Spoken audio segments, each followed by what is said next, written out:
Hello, everyone. I am Christian Day, and I am the co-host of WitchCon, and I'm very, very excited to have one of my dearest friends who I've known for a very long time, Laurie Cabot, who is the official Witch of Salem. Hello, Laurie. Hi, Don. I love you. And Love you know you something? He's a master of witchcraft. And most people don't even realize that. Well, I appreciate it. You have always inspired me. I've always felt they did an article about me in 2013 in the Boston Globe, and I brought them down to see you. And when they put the article out, they basically said I was a Laurie Cabot fanboy because it was the only time I was quiet. Because you have inspired generations of witches around the world. I hope so. I hope we both have. It's very important because humankind is kind of lost right now. And they don't actually know that magic is real and can do good things. Our way of life, you don't have to harm anyone. And you don't have to harm an enemy even. You don't have to have a war because our magic can neutralize their ability to harm people, and we can put a protection shield. So we're, I think, the only group in religious ideas that doesn't do harm at all. And here we are known for devil worship and all kinds of terrible things, which are not true. And grateful now that a lot of the history, our history is being told and written about now. And I think that's what's important, that people understand how their brain works. It is a science. It's a wonderful mechanism if you use it correctly. And we wouldn't have these wars in Gaza, and it's just it's primitive, isn't it? Well, so much of the violence is driven by ideology and religion and thought of extreme rightness, and everybody has to be perfect and they're the best. We know better. So I'm curious, because certainly you've inspired me. I mean, I know. But what inspired you? What brought you to all of this? It started very early in grammar school. When, in grammar school, you study a place for like a week or 4 days. Next week, it's somewhere else. And we had Salem. And Salem, it talks so much about what is wrong. It's nothing about witchcraft, really. They don't know how to define it.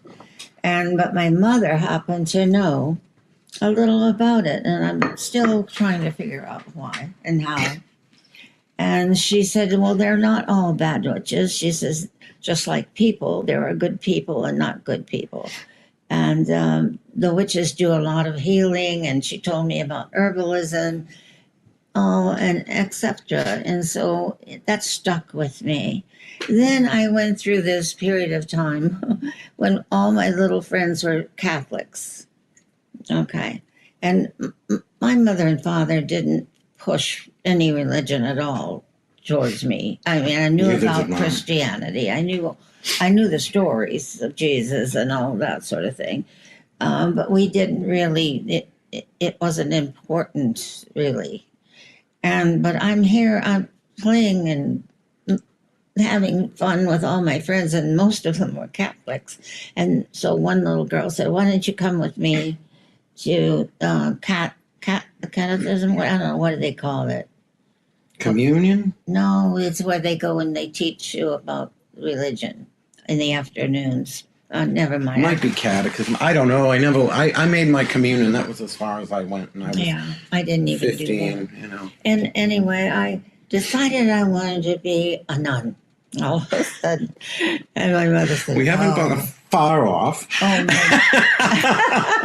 my mother almost fainted when I told her. And anyway, I had a meeting with one of the priests in the church. And I told him that I wanted to be a nun. And he looked at me, he says, you're You're going to get credit for anything you do. If it's bad, you'll get credit for that. And if it's good, you'll get great credit for that. And you do not have to be a nun to live that way. And I went, that stuck with me. And it's a witch law, really, isn't it? I don't know where he came from, but he was well studied. And he's the one that really catapulted all that knowledge that my mom gave me. And it just stuck with me. And as I got older and older, and had quite a few magic things happen, a lot. And then I started studying alpha level, the brain, and how it works, and that it was real. And I thought, this has got to be told. People need this. Every single person needs to use their brain in a more perfect way. Without emotion doesn't get us very far. It can catapult you to do good things if you're anxious too much, but it also can be damaging, and you need to control that. And You're better at that than me. yes, and I think it's important. But yes, I think now science has caught up with us.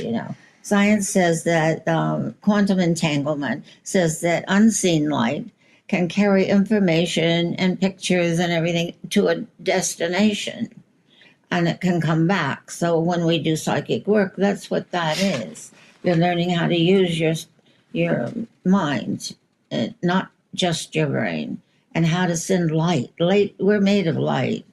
Very few witches today talk about the science or that this can be a reality. It's often couched in very religious terms or spiritual.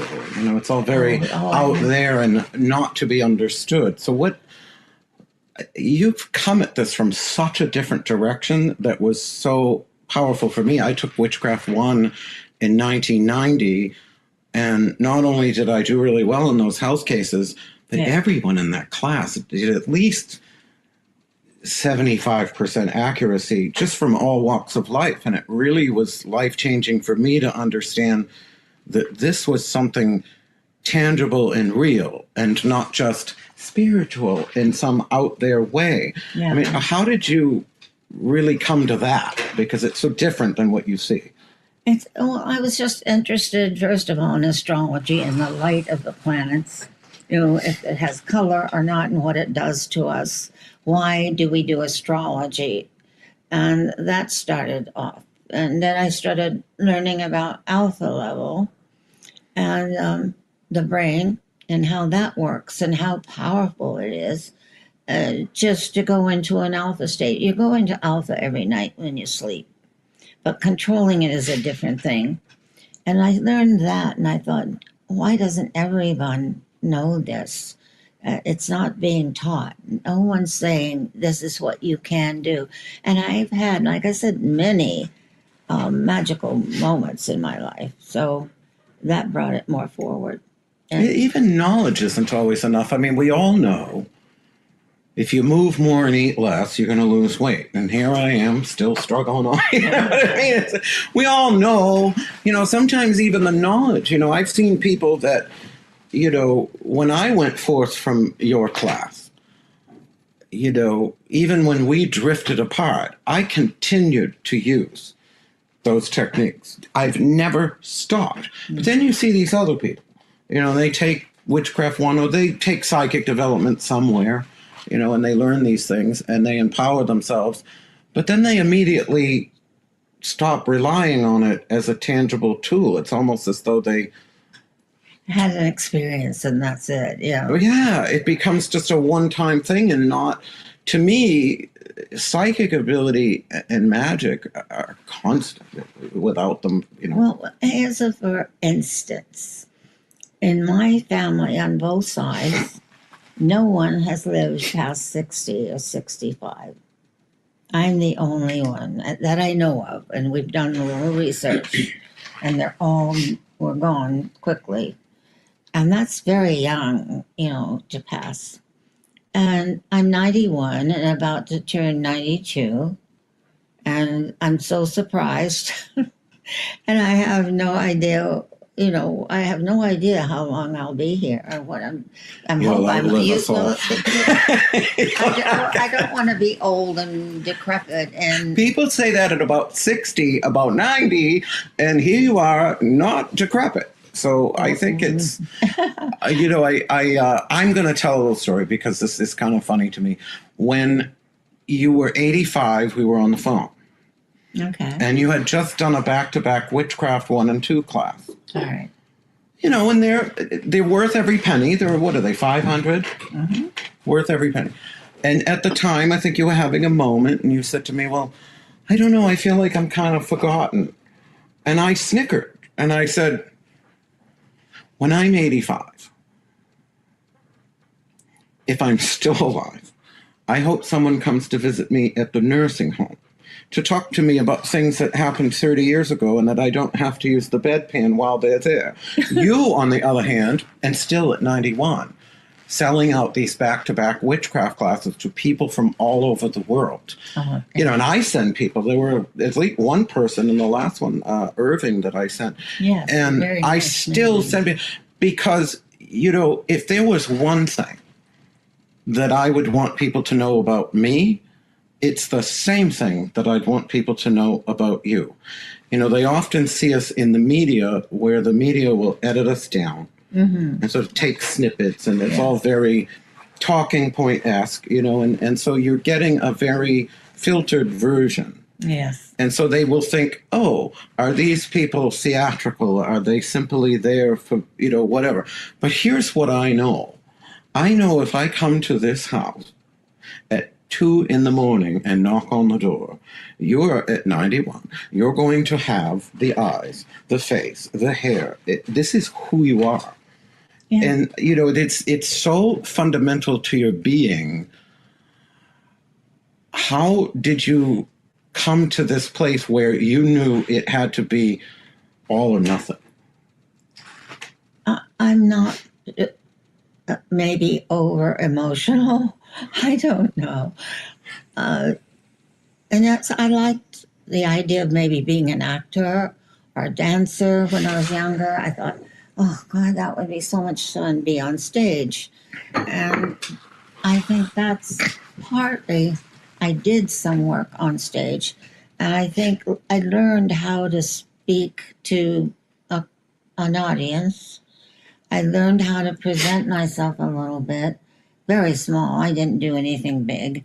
And I applied it when I started studying Alpha and witchcraft and looking at our history, which is amazing and beautiful, and trying to understand why people, you know, were programmed to think it's evil and we're bad. And we've never heard of a devil. It's a Christian God. It's not our. We don't really worship. We don't worship our ancestors. You know, those are the gods and goddesses that we call that are really our ancestors, and so we honor them and we learn from them from the other world. So I don't know. I was driven because I just felt bad for humankind that, you know, they have this talent or this way of having a better life and to heal themselves and help others and to produce what they want to be in a world that we all want. It can be done in this way. And I thought, well, maybe I can get a little message out there and see what people think about it.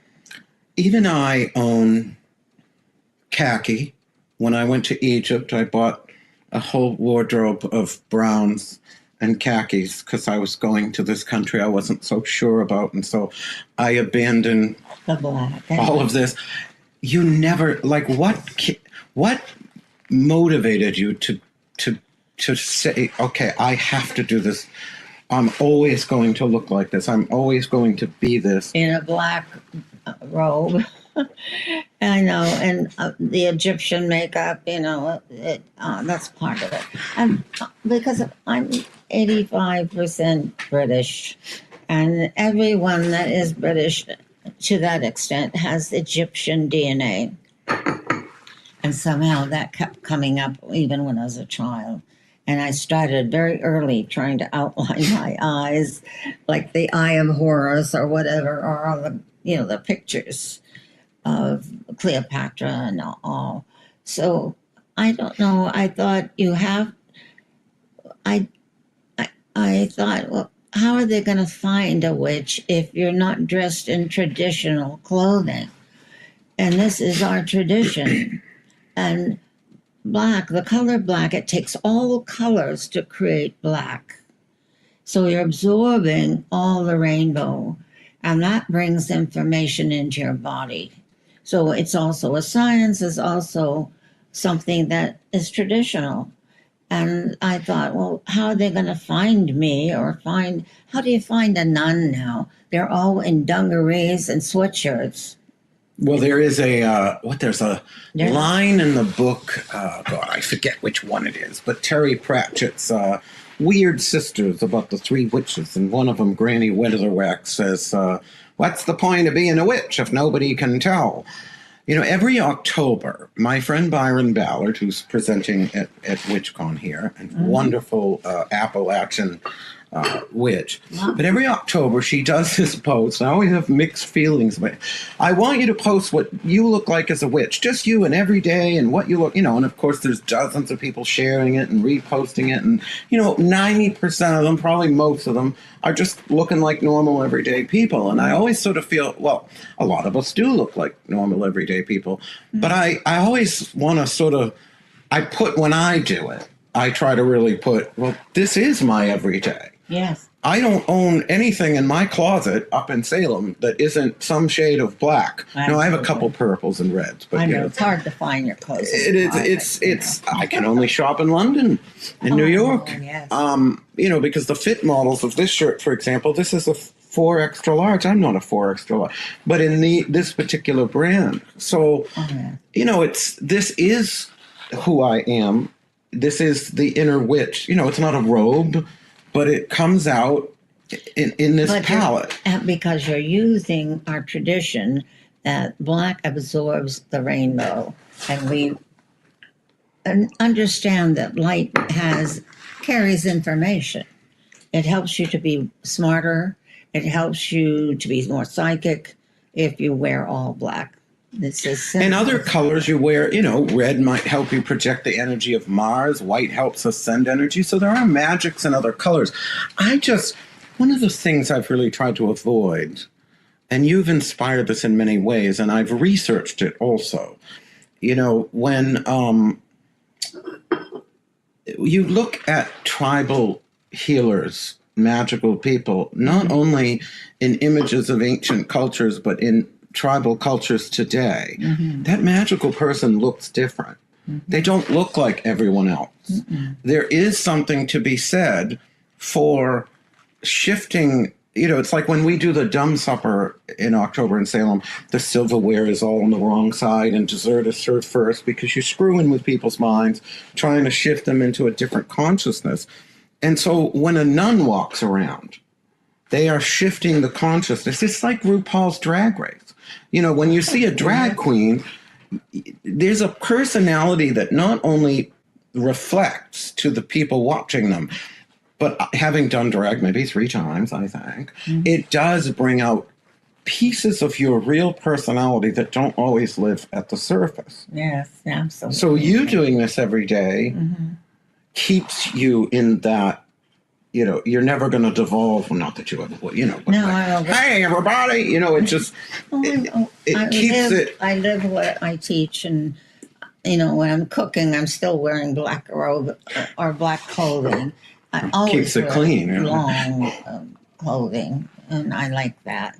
And, if I'm pushing the vacuum cleaner, this is why I wear this, because I'm a witch. But you've got those trains to the vacuums, You could never get a Roomba. The thing would be chasing you around the room. I have to be careful that my robe isn't sucked up into it. Especially with those new ones that go on their own, the ones that crawl around the floor. We have one. Oh, by the way. Careful. So, Salem. Yes. I think you are intrinsically identified with the city. And in my own work in this city, trying to be accepted by the powers that be, I think I grew to understand you better than I ever had.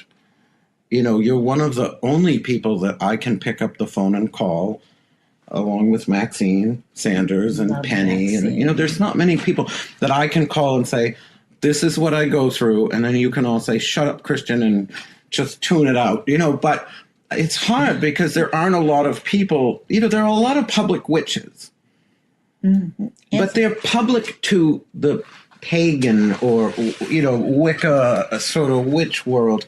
But we're public in a different, you know, we're like known, I mean, not on your level, but I'm known in the around the world. you know, these witches. And it puts you in this, like, was it hard to step out into that? Because now you've become this target. I didn't realize I was stepping into that. I had no idea that Oprah would want me on her show. I didn't get that, you know, and I knew that my makeup was extreme. It's always been, even in school when I was a kid. So I understood that. But I didn't realize that there was such an interest, number one, and there's a fear that's been programmed into people. And I haven't appeared fearful or angry or anything, because I'm not. You know, that's not what witchcraft is about. And people were not used to that. And I think that's what made it in Salem. I didn't want to move to Salem. I don't always want to be in Salem. Yeah, well, I had to move here, and it was in the 60s, and I had just divorced, and a friend of mine, she was just divorced with 2 children, and she said, why don't we take our children and go out in the suburbs instead of a city, because we were living in Boston at the time, and, you know, let them grow up with some trees and grass, you know, and so I said, oh, that would be fine. I said, I'll go, because she knew I was a witch. I told her, and you could tell. And I said, I will go anywhere with you, and we'll rent a house as long as it's not Salem, because I don't understand what they know. I'm not understanding how they would receive a real witch. Well, none of it existed here. Well, I didn't realize that either, you know. And so, of course, she comes to me with a newspaper all rolled up, and you could see the marks around, you know, the page where it's advertising homes and rentals, and she puts it to her chest, and she says, promise me that you will go and see this house now. And it was Chestnut Street, right? Chestnut. Just so people know, one of the top 10 architectural streets in the world. Yeah. Never mind America, the world. Easily. It's a beautiful street. I'm one of those. And I'd never seen it. I'm just going to turn this stupid notification thing off that I had no idea. Where is my do not disturb? Maybe if I turn it off on the phone. I'm going to turn it off on the phone. Okay.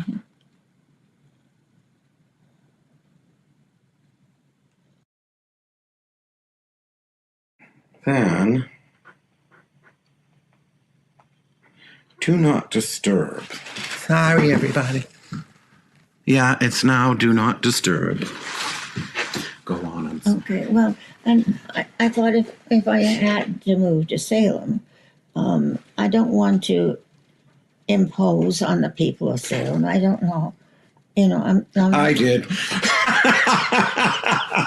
Oh, that's okay. But at that time, you weren't doing that. And I thought, I don't want to disturb people's way of life in it. And, I did. And I don't know all about Salem. I knew a little, but not a lot. And she said, of course, it's Salem, Mass. And I said, oh my God. And I just promised her that I'd go see the house. Well, we went to Chestnut Street in Salem. It's absolutely gorgeous, beautiful home. 3 stories high, you know, from the 1700s. And absolutely What else? perfect. I thought, oh, who's gonna know? Who's gonna know when I'm a witch? I wear so at that time I wore black clothes sometimes as well as my robes. I switched back and forth, but mostly in the robes. And of course, I had a pentacle on my chest, and like you do. And I thought, well, who's gonna really know? So we moved to Salem, and I didn't know it, but the then mayor was across the street from our house, and and people started to notice. It was quite interesting. And then one day, my cat Molly Boo, because we end up with black cats because people think witches have to have black cats, but we usually have all kinds of cats. We love dogs and cats and animals. So, and I had Molly Boo was given to me, and I let her outside, and she went up a tree next to the house, all the way up, and couldn't come down. She was terrified. She'd put herself in a terrible place, and I didn't know what to do. And the bathroom on the third floor was right next to the tree, so there was a window. And I, would open the window and try to talk her down. My other cat would climb up the tree and kiss her face and then try to go back down backwards to show Molly Boo how to get down. And Molly Boo would not follow. And so I called the police department. I called the fire department. And they said, oh, you'll never see a cat skeleton in a tree. I thought, how rude, and we don't do that anymore. The fire department said, and the police, we don't do that. We don't go rescue animals anymore. And I thought, oh my goodness, where am I going to get help? So I'm, not like me at all, but I picked up the phone, called the Salem News, the newspaper. And I got somebody on the phone. It was late afternoon. And I told him the story that my cat was up the tree, and then all of a sudden, out of my mouth goes, I'm a witch, and that's my familiar, and I want him out of the tree now. And there was great silence on the phone. And he said, I'll call you back. And he hung up. And I thought, that's going to be the end. That's the end. Why did I say that? Well, I have Mercury in Aries, by the way. So that's what happens with my mouth. And anyway, all of a sudden, That's all it took. I'm in the house and I hear this rustle of people outside. I look out, there's a fire truck, there's a police car, there's police and firemen, and a little old man in a van. Well, he was one of those people who rescued animals. And I went out and they said, don't put a spell on us. And I thought, oh my, I don't have time. That's not what I do. That's what I said. And so they said, I just want my cat. I just want Molly Boo. And the little old man came up to my third floor, went into the bathroom, lifted the window, and I had put a board from the window to the tree. It didn't do any good. He had a pole with a rope loop on the end of it. He stuck that pole out, put the rope around Molly Boo, brought her in and put her in my arms. It took about 2 minutes and it was over. But in the meantime, I had told the world, I guess. I didn't know it told the world, but the newspaper, took pictures, and I didn't even know that. And we're in the newspaper, and that we live on Chestnut Street, and it's all that. And it got picked up by international news, and went around the globe. That there's a real. I don't know if they were back then, but I know that Salem News is tied into Associated Press, and they often will repeat what the Salem News does. If it's very interesting because I live in both New Orleans and Salem, and New Orleans is like a bubble. You don't hear about New Orleans unless there's a shooting, because people look at it as they're going to go to New Orleans, they're going to get drunk, and they're going to flash their breasts, and they're going to dance on the bar. So they don't really want people to know about New Orleans. It's people's dirty little travel secret. Where's Salem? I mean, I remember when we made the BBC News 15 years ago because there were two kids selling lemonade on Salem Common and the sausage vendor, with a little truck called the police. And people are just so fascinated. But one thing that I think people watching may not know, that New Orleans has centuries of magical history. Oh, yes. The infamous wizard Aleister Crowley said... And by the way, it's not witchcraft. Right, but New Orleans had centuries where Aleister Crowley, the infamous magician, said, anybody who's anybody in the occult will end up in New Orleans. Gerald Gardner was there. What a lot of people don't know, that including many witches who treat Salem as a sort of pilgrimage or a mecca to come home to their magical community, many don't know, it didn't exist before you. You created it. It did not exist. Right. So what you have a perspective on that people like me, I was born one town north in Beverly, but I wasn't involved. So someone coming into all of this now, whether it's here or New Orleans, they're coming into a path that's already been trod. But what was it like emerging? Now you're out, you're in the news. Salem's like, we got a real witch. We never had one of these before. How was that? The interaction with the powers that be and the local. After high school, we lived in Boston, my mother and I, on Beacon Street, and I think that I started studying Alpha then, right out of high school. And I remember wanting to open a witch shop in Boston. And several people said, "Oh, you can't do that.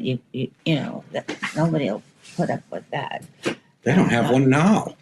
Well, I said, yes, you can. And of course, that washed away, and we moved out of Boston and out into the suburbs.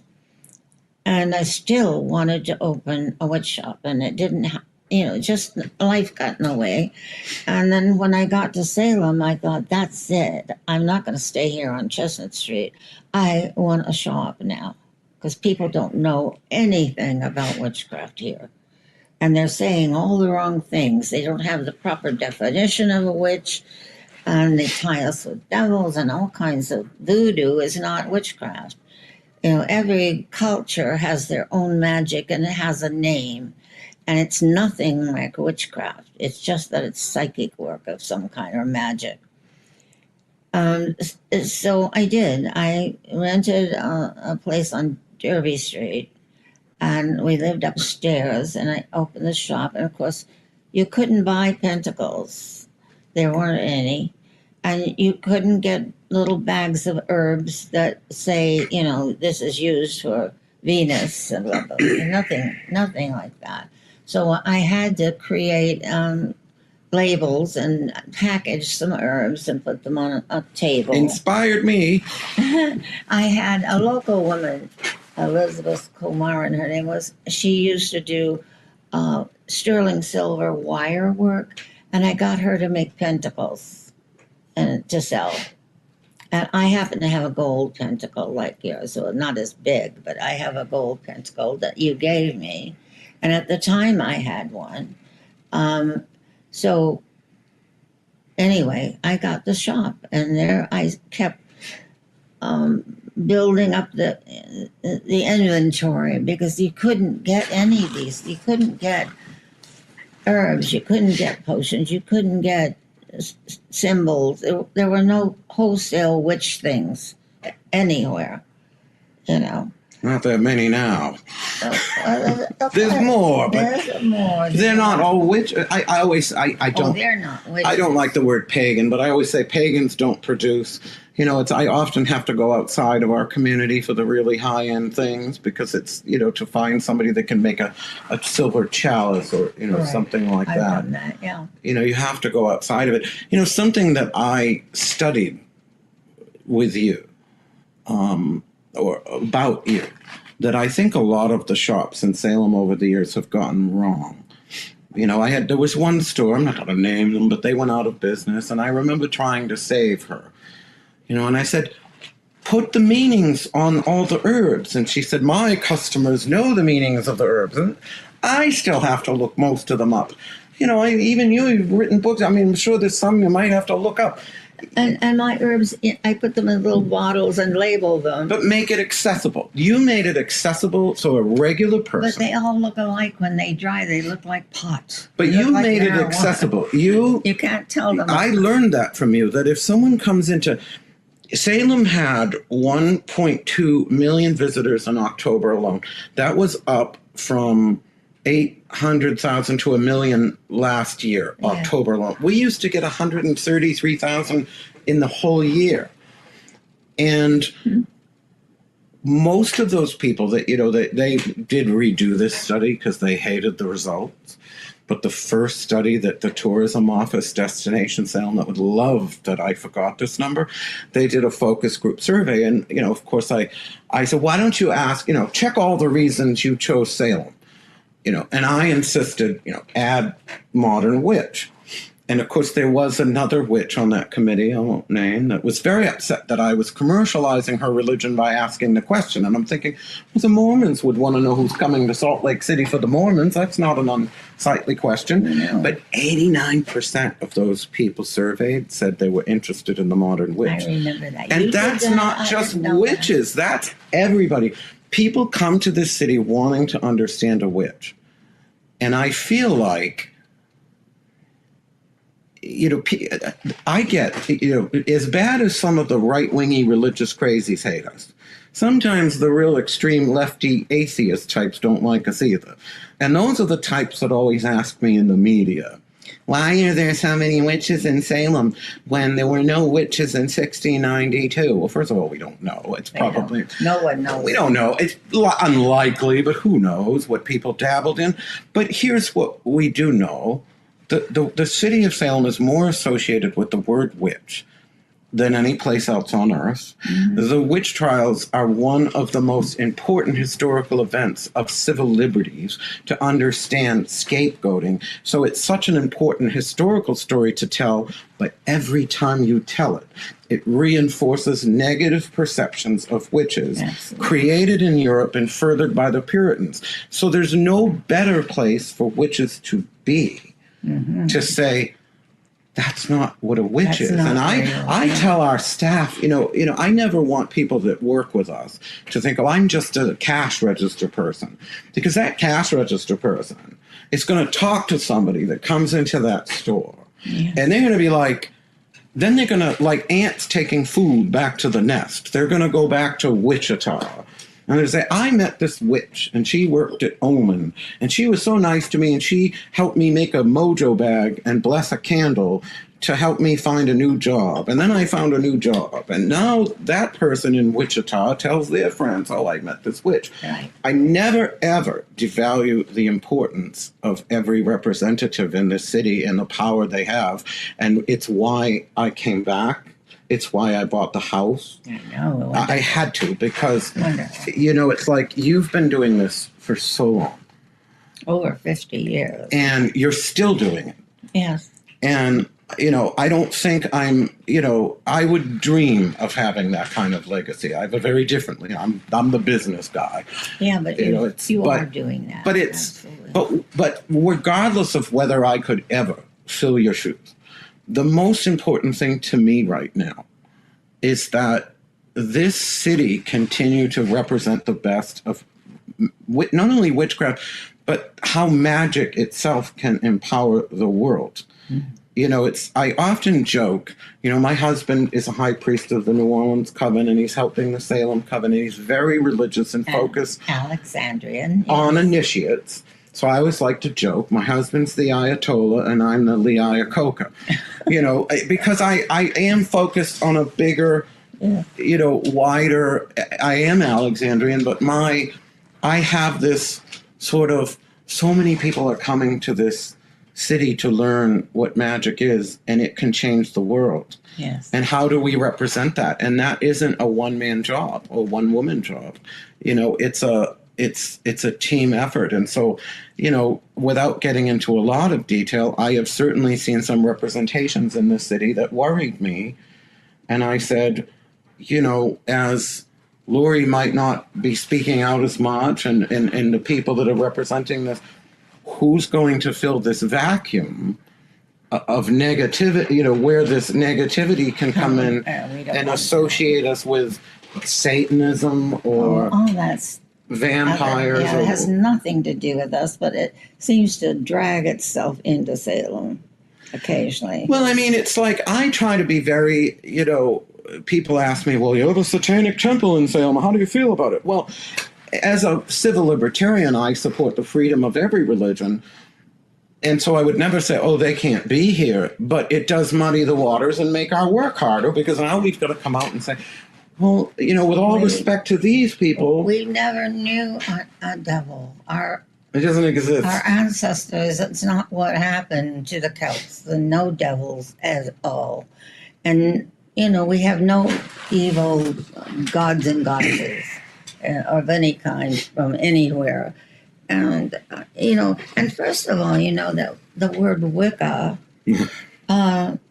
there's no such thing as a religion called Wicca. Oh, did you take heat for that? Because they did, when you did that on YouTube about, what was it, 15 years ago, they went nuts. Well, they didn't understand what you meant, though. Well, I meant that actually the etymology says that Wicca and Wicca are a male witch and a female witch. It just means witches. It goes further than that. So I asked my, because you'd always said the old word for witch was witch. And I said, well, I don't know if that's true, because you go in the dictionary and it says Wicca and Wicca. Yeah. Well, so I asked Levi Rowland, who runs the Pontchartrain Coven in New Orleans, a wonderful, brilliant priest. He co-hosts Covendom with Brian and Ellie. And he wrote The Art Cosmic. And by the way, I've got to get you a copy of this. He wrote a new book called Mother, which is all about the reemergence of the goddess. And I swear, if witchcraft, if the Catholic Church had always worshipped the goddess, he would be the Thomas Aquinas. This book is so theological. But I asked him, because he has a degree in linguistics. I said, Levi, is Anglo-Saxon a gendered language? And he said, like Spanish or French. And he said, yes, which Anglo-Saxon is also Old English. It's the same thing. So I said, well, the words, what they say in the dictionary is Wicca and Wicca are actually Witcha and Huiche. Yeah. Well, doesn't that mean that the A and the R are not really different words, but rather gender variants of the same word? He said, well, yeah. I said, so if you take the gender out from modern English, what are you left with? And he said, witch. He said, so that's when I called you. I said, no, you minx, you were always right. It's always the witch is the old word for witch. Now, part of the problem with Wicca, and it's interesting because a lot of Alexandria, the Gardnerians and initiates will use that word. I despise it more now as an initiate than I hated it before. Not as much as pagan, but I do like Wicca. And I have a lot of pagan friends. I have a lot of Wicca friends. Well, it's just not part of Christianity. It's not my word. It isn't me. It doesn't surround. But the word, witch. So it really began, I think it was Charles Cardell, someone that was in a witch war, quote unquote, with Gerald Gardner, called them the Wiccans. Gerald Gardner never referred to himself as Wiccan. Alex Sanders occasionally did, and Maxine explained that to me as, well, when we were in the pub and we didn't want anybody to know what we were talking about, we would say Wicca because then nobody would try to hone in on our conversation. Yeah. So it was, done in that way. But what what happened was you had, what Brian sometimes calls the death knell. When Scott Cunningham came out with Wicca for the Solitary Practitioner, he had all these books saying Wicca this and Wicca that, and a lot of the initiates, were using Wicca to differentiate, and along with the Cunningham set, both of these groups were using that to differentiate from all the different people calling themselves witches. Whereas I'm of the opinion that we should not cede that word to anyone. What I call the staying gang. That's the quote unquote traditional white, yes. They always spell it weird. It's like Witchcraft, or, they have more ways of spelling witch than the second wave feminists had of spelling woman. They had wombon and the word, so that word has now been sort of co-opted by the sort of spooky set. And I don't mean spooky in the way I look. I mean, like, how many frogs will I kill? And I carry a stang, and all these things that have nothing to do with it. And so they've tried to take that word. And the initiates, many of the witches out there, have given the word to them and said, here, you can say witch. I'll call myself Wiccan. But there is no such thing as a religion. I mean, yes, in the modern era, there are people that use it, but they're using America. It's a colloquialism. It's just a made-up thing, and they accept it without education, and that's another issue, is the education in this country. But that's the reason that they just adopt it, and that must be real.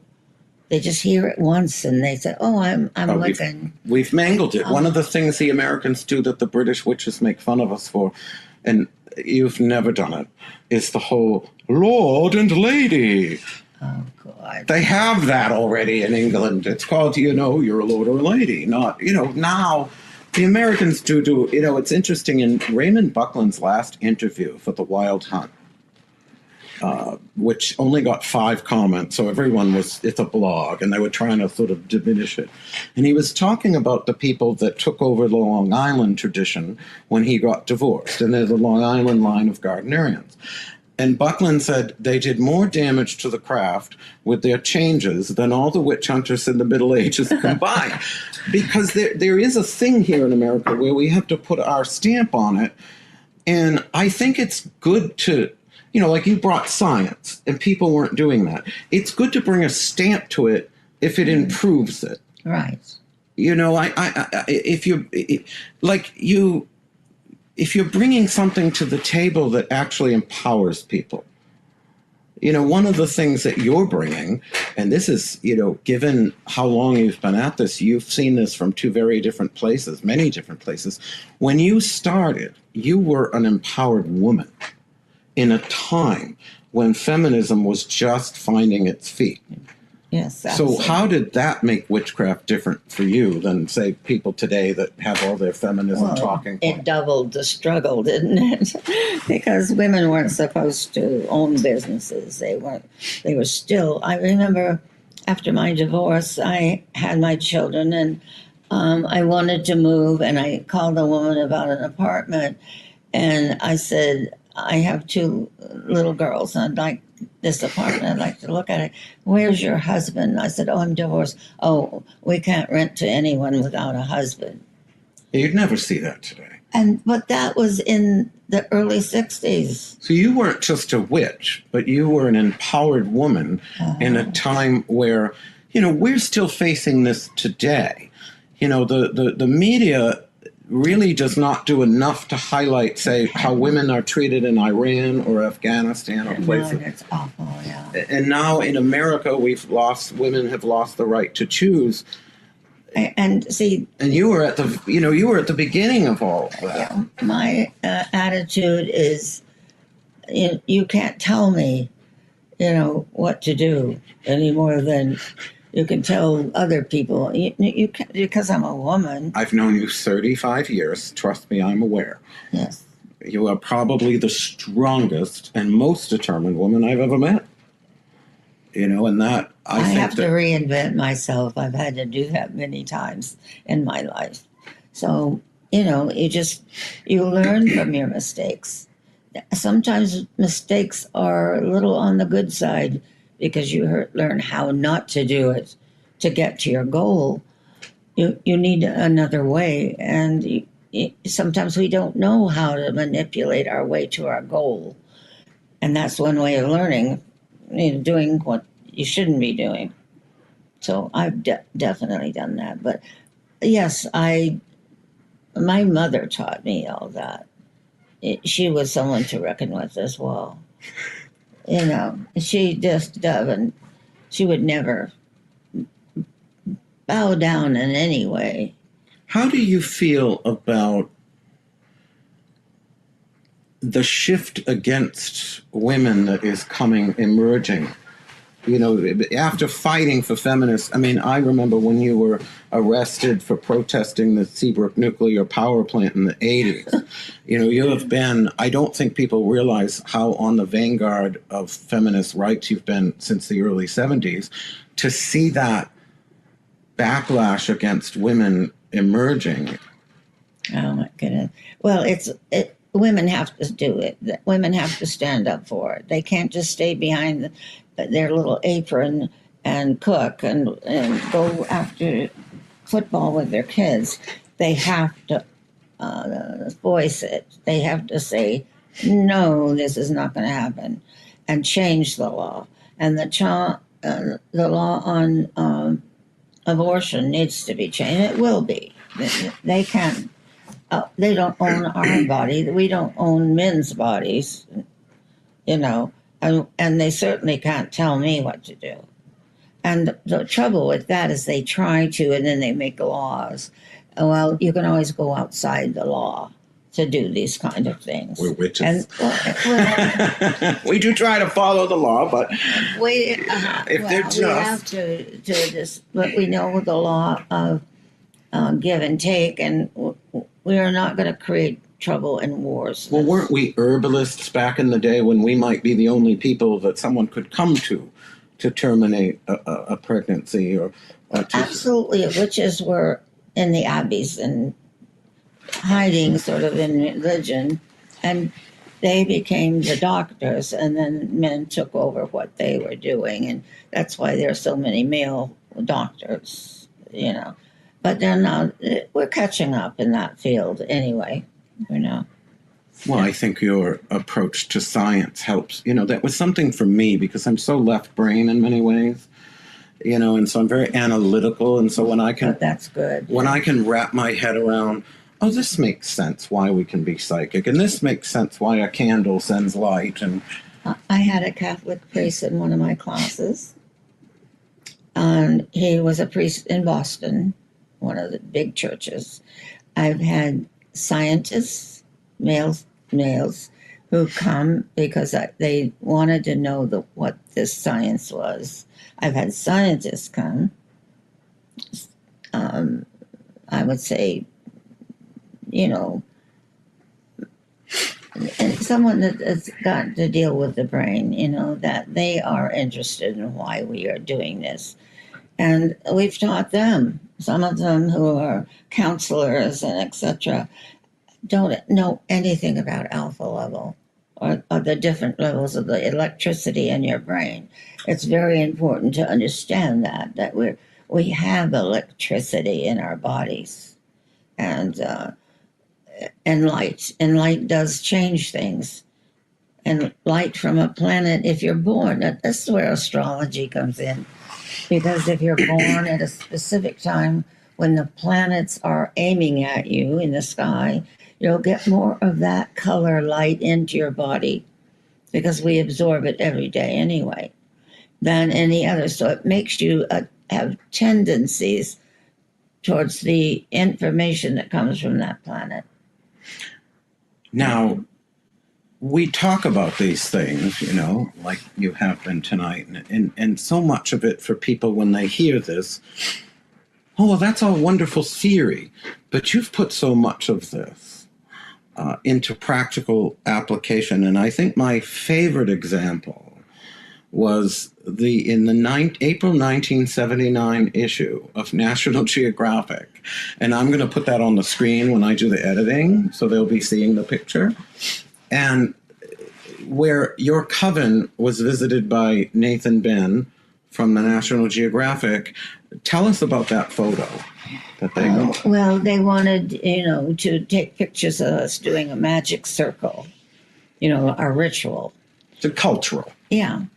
And so the spell we were casting, all the witches were in the circle, and they're photographing us from all angles. And the spell that we did was to bring the light of Jupiter, to allow the blue light of Jupiter, to allow people to understand that witchcraft is a science. That was the reason. So that would go into the book, hopefully. I was hoping they'd put all that in there. And then they took pictures during the ceremony. And then after, when we opened the circle, everybody lined up and they took a picture, like the whole group. And when the photographs came back, one of our priestesses in the beginning, while we were casting the spell, she had the chalice up and they took a picture of it, and blue light, royal blue light, came floating out of the cup. And it kept getting bigger and bigger. And then when we stepped back out of the circle, royal blue light went to every witch that was in that circle. And I've been teaching long before that the light from Jupiter is royal blue, and it's for expansion and wisdom, and it's a wonderful energy from that planet that helps you so much. And just recently, NASA created a camera. I don't know if it was 2015, I forget the exact date. They sent this camera out to Jupiter. They took pictures for the first time, never seen before, royal blue light coming out of the planet. And you see that in the grimoires of the Key of Solomon, the idea of blue being associated. And it's like, how did we know?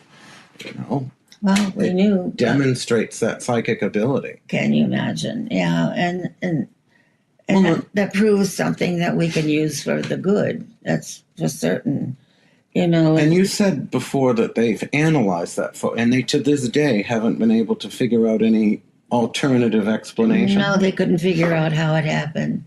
They did everything. They thought it might be the film. It might be the heat. They had no idea what. And they still don't. No, they never found out. Well, on a more deeply serious side of it, to put yourself into this place as a public witch and psychic, people are going to come to you in the most serious moments.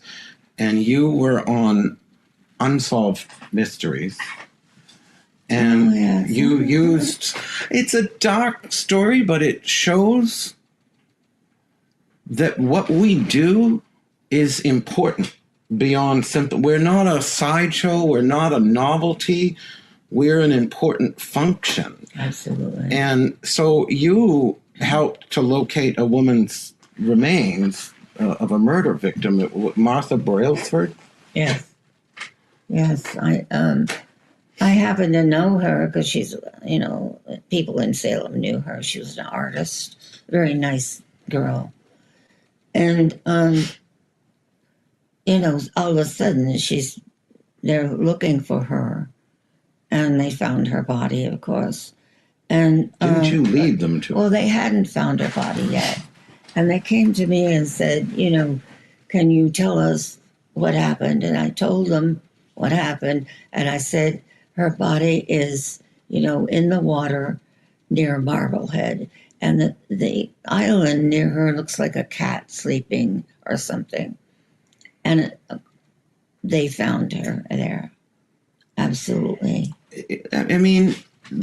This cannot be understated in terms of the power that brings to the family of someone like this who need closure and need something to, to know that what is, we don't always want to find out the bad, we're always hoping to find them alive, but you also want that closure, and you were able to give that to these people. I mean, that can't be, the power of that can't be understated. It's important. It's very important in our lives to have that kind of support and knowledge.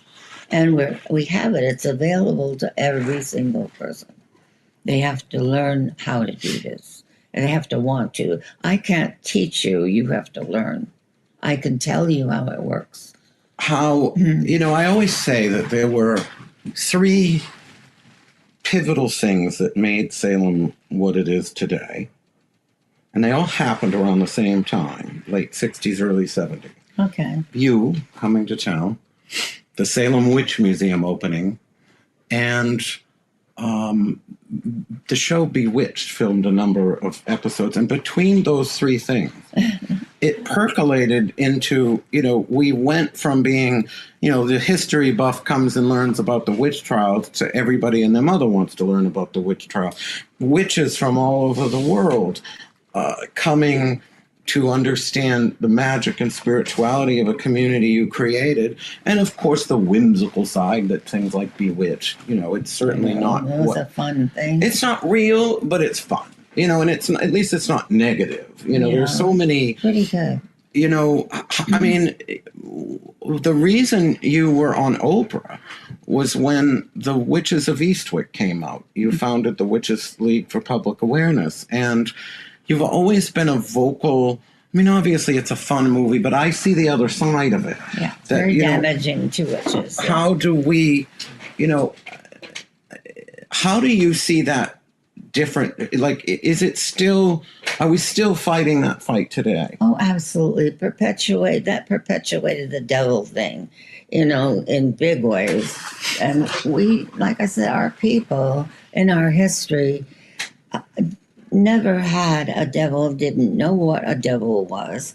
And when the church came into play to gain their power over people who could do the things we do, that's when they started giving us this devil and saying we were doing the work of the devil and all these horrible things. It's sad. It's very sad that we've been put behind for thousands of years. We need to come forward, and the people need to know that witchcraft is a tool to enlightenment, it's a tool to knowledge, it's a tool to life, and that everyone can use this method. You don't have to be a witch to do it. To this day, we still don't have, we've had all these reality shows about coupon clippers and everything. We've never had one that's centered on actual witchcraft practitioners. Not at all. And so people, for all the reality, quote unquote, not that very realistic anyway, but for all these reality shows, we're not showing our story. And so we're still interpreted through this lens of, yes, whether they're there's certainly positive perspectives like practical magic and the good witch, but they're still so fantastical. They paint a picture that isn't really who we are. Completely.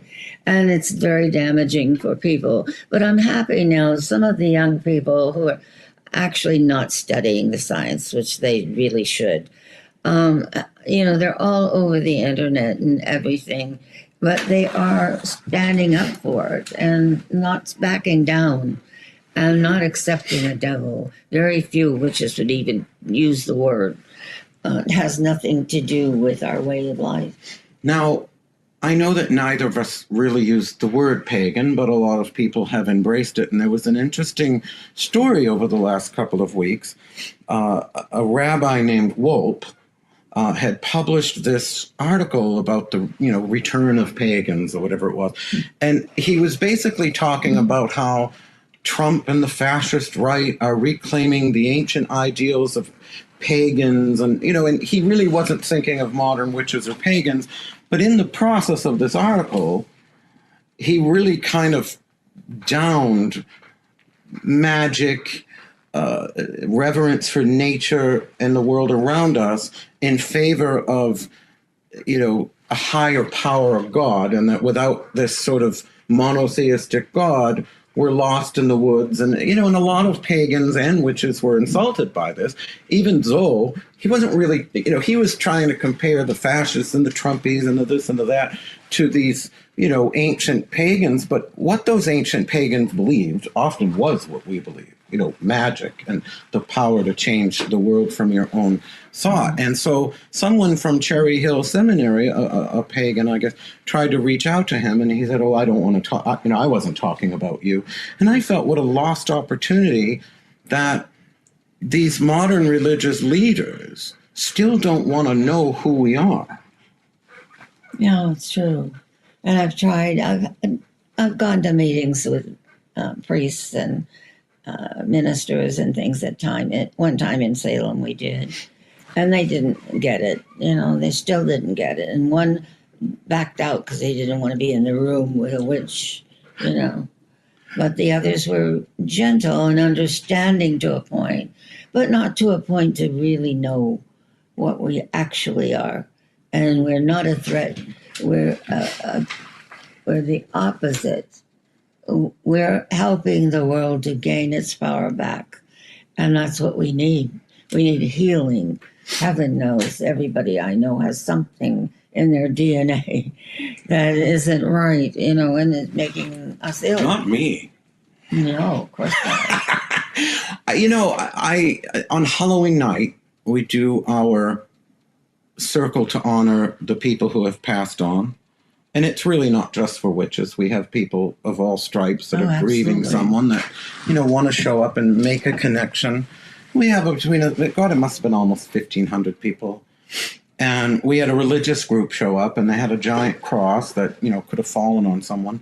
And these, these preachers from San Diego, one of whom had pictures online holding what he called the AK-47 of love. And I'm thinking, well, this is who was showing up, and they actually came into the circle. And the police had taken them out when they tried to come in the circle the year before, the police took them out. This year they didn't.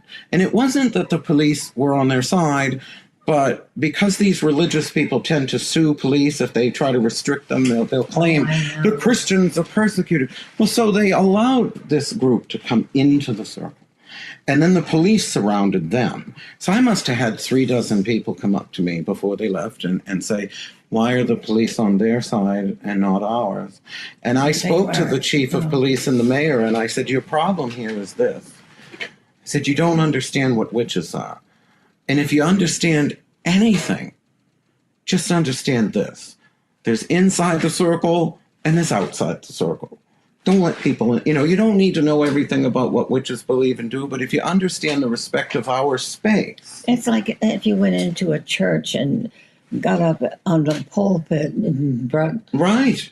I don't know. Well, I did get I love this chief of police. I got a profuse apology. That's not something any of us would have gotten 20 years ago. No, he's fine. And, never 20 years ago would we have gotten this. But, or the, call from the mayor, or, people trying to at least see. The chief said, I know that this is your temple, because it's a park and it's nature. And I said, well, I think my husband would prefer a big marble, temple in the center of the downtown. But, it was encouraging to me to see that these powers that be that were so, in my opinion, awful to you 40, 50 years ago, to all of us. Exactly. They didn't want to understand us. And I think I don't think I would be in a place where I'd be getting an apology from the chief of police had you not been here all these decades continuing to do what you do. Well, yeah, and I've worked with the police, did in the past. I don't do that type of work any longer. I'm still teaching, however, with a lot of help. Take her class. With a lot of help. But I'm happy we had this chat, and I think we might do it more often, and it helps people who are watching us start to understand who they are if they're practicing some type of witchcraft. I know there are a lot of people out there that they get a certificate from Alexandrian, the Cabot tradition, this tradition. How can you practice and honor all those, it's like putting a lot of badges on your shoulder. It's not a good thing. And you need to stick to one method. Well, like you said, we do borrow. But this is something I want to clarify too, because, there is as long as we're respecting it, you might borrow a little of this or a little of that, but your core, I will always use what I learned from you, even as an Alexandrian priest. Absolutely. But there's so much, there's only so much I can say as oath-bound, but there are so many parallels in terms of the Hermetic work that you do. Absolutely. And what we do that I don't see in some of the Gardnerian or other occult, and so it's really, what I learned from you really has empowered my work in the circle in so many ways.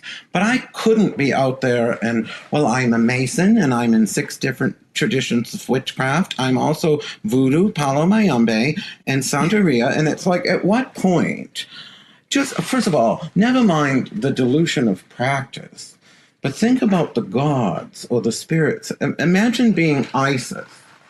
I'm glad you could pencil me in for 5 minutes. You know what I mean? Like, you are. Oh my God. Could you imagine going to a Catholic church and having the priest on Sunday say, "Be sure to see me at the temple where I'm rabbi on Saturday"?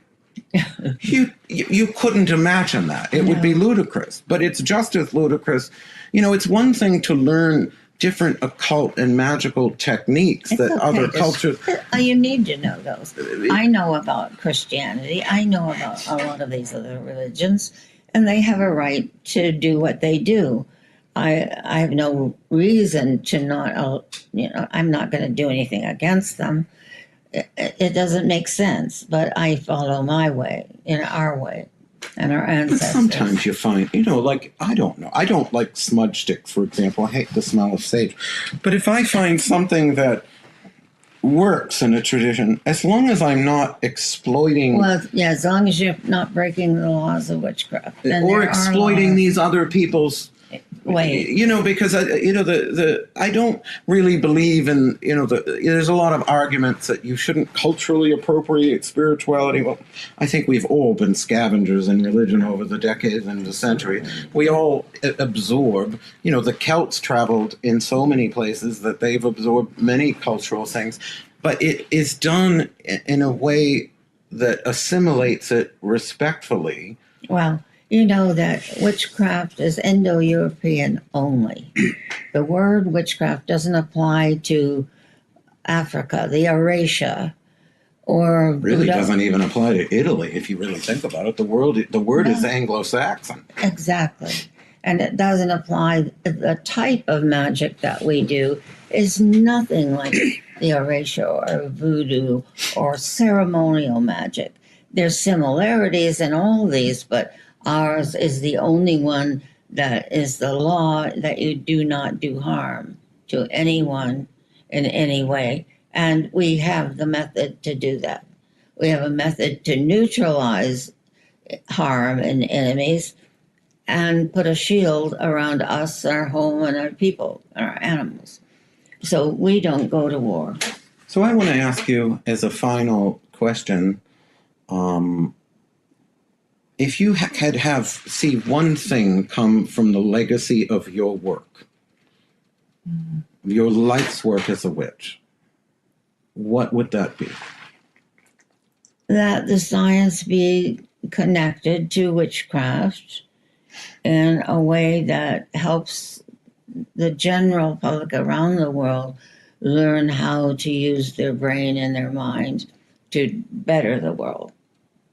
That's important, and they can do it. We can stop the global warming. We can stop all these things if everyone. We need to. I mean, we're a decade away from being fried.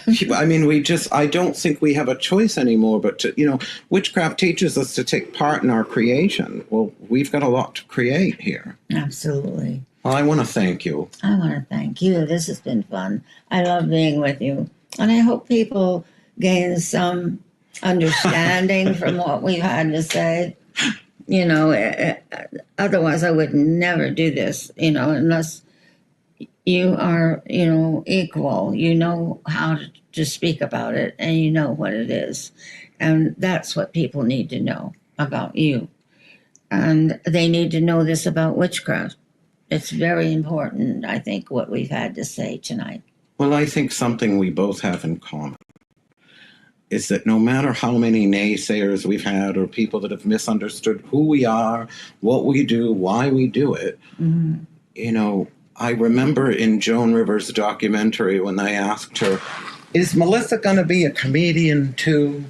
And she said, you don't become a comedian. This is like being a nun. You don't have a choice. It's a calling.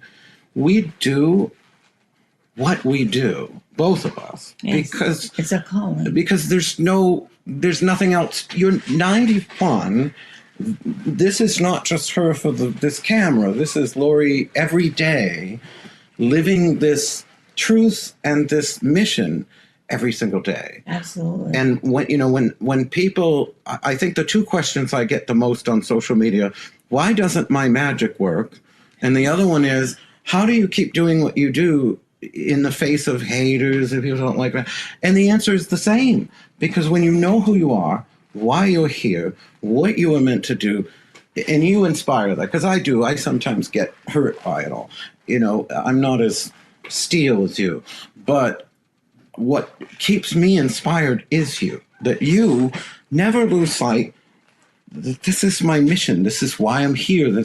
So no matter what you put out there about me, no matter how many negative things you say or how many lies you tell, doesn't matter. I know that I'm here for a reason, to keep doing this education. It's why I bought the second house. It's why you did all you've done for Salem. I want to live up. And now you're doing it for New Orleans. But I want to live up to even a fraction of what you've done. I think you're doing it. And I just, if I can do that, I feel like, I've done some work. Absolutely. Thank you. I love you. Love you too. Mwah.